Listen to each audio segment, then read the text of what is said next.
Yes AP శాసన మండలి సమావేశాలు జరుగుతున్నాయి, లైవ్ లో చూద్దాం.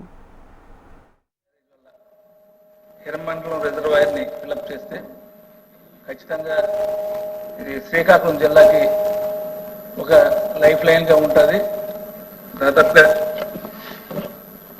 2,50,000 ఎకరాలకి ఎష్యూర్డ్ గా మరి వాటర్ సోర్స్ క్రియేట్ చేయడం అవుతుంది. అది మరి ముఖ్యంగా బోత్ ఖరీఫ్ అండ్ రబీకి ఇది హెల్ప్ఫుల్గా ఉంటుంది అన్నది ఆ జిల్లా వాసిగా నా అభిప్రాయం. ఎందుకంటే ఖరీఫ్లో పెద్ద రెమ్యూనేటివ్గా ఉండకపోయినప్పటికీ కూడా రబీకి కానీ మనం ఎష్యూర్డ్గా వాటర్ ఇస్తే మాత్రం ఖచ్చితంగా అది మంచి హెల్ప్ఫుల్గా ఉంటుంది. ముఖ్యంగా శ్రీకాకుళం జిల్లాకు సంబంధించినటువంటి ఫ్యామిలీస్ ఎక్కువగా ఫార్మింగ్ కమ్యూనిటీకి సంబంధించినటువంటి వ్యక్తులుగా దీన్ని ఎంత తొందరగా వీలైతే అంత తొందరగా కావాలని కోరుకుంటున్నారు. ఏది ఏమైనప్పటికీ కూడా ఏపీ అసెంబ్లీ సమావేశాలు జరుగుతున్నాయి, లైవ్ లో చూద్దాం. నంబర్ 128 ప్రకారం హోమియోపతి యోగా సంబంధించినటువంటి న్యాచురోపతి ఇన్స్టిట్యూషన్ 26 డిస్పెన్సరీలని గత ప్రభుత్వం అంటే 2014-18లో ప్రభుత్వం ఏర్పాటు చేయడం జరిగింది అధ్యక్ష. వాటి నిర్వహణ కూడా అస్తవ్యస్తంగా కొనసాగుతోంది అధ్యక్ష. అదే సమయంలో ఆంధ్రప్రదేశ్లో టీటీడీలో ఉన్నటువంటి కళాశాల తప్ప ఎక్కడ చూసినా కూడా కొరత ఉంది అధ్యక్ష.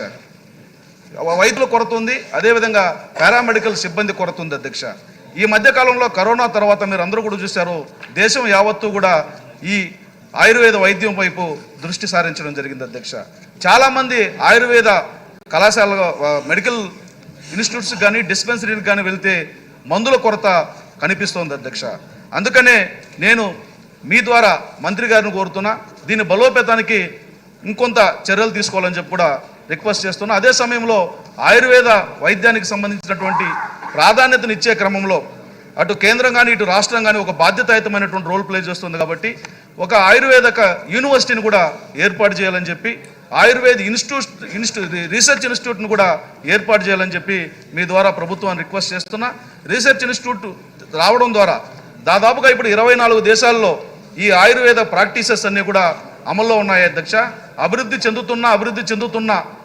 చెందిన అనేక దేశాల్లో కూడా ఆయుర్వేదిక్ వైద్య విధానాన్ని పాలసీగా తీసుకోవడం జరిగింది. దాదాపుగా $14.4 బిలియన్ వ్యాపారం కూడా ఈ ఆయుర్వేదిక్ మెడిసిన్స్ మీద జరుగుతుంది అధ్యక్ష. ఈరోజు భారతదేశంలో ఉన్నటువంటి అనేక మెడిసినల్ ప్లాంట్స్ నుంచి వస్తున్నటువంటి ఎక్స్ట్రాక్ట్స్ అన్నిటి కూడా అభివృద్ధి చెందుతున్నటువంటి దేశాలకు వెళ్తున్నాయి అధ్యక్ష. ఈ క్రమంలో నేను ఒక రిక్వెస్ట్ కూడా ప్రభుత్వానికి చెప్తున్నాను అధ్యక్ష. మెడిసినల్ ప్లాంట్స్ని పెంచడం కోసం ప్రభుత్వం కూడా చర్యలు తీసుకోవాలా. అది కూడా ఆయుర్వేదిక్ ప్రోడక్ట్స్ సంబంధించినటువంటి మెడిసినల్ ప్లాంట్స్ని మనం ప్రమోట్ చేయడం ద్వారా మనం రేపు భవిష్యత్తులో రీసెర్చ్ ఇన్స్టిట్యూట్స్కి అదేవిధంగా వైద్య అవసరాలకు కూడా తీర్చే అవకాశం ఉంటుందని మీ ద్వారా ప్రభుత్వాన్ని కోరుతున్నాను అధ్యక్ష. రెడ్డప్ప గారి మాధవి రెడ్డి గారు. అధ్యక్ష, కడపలో హోమియోపతి కాలేజు 1982లో ఏర్పడింది అధ్యక్ష. ఇందులో ప్రతి సంవత్సరం 30 మంది విద్యార్థులు తీసుకుంటా ఉండారు. ఇప్పటి వరకు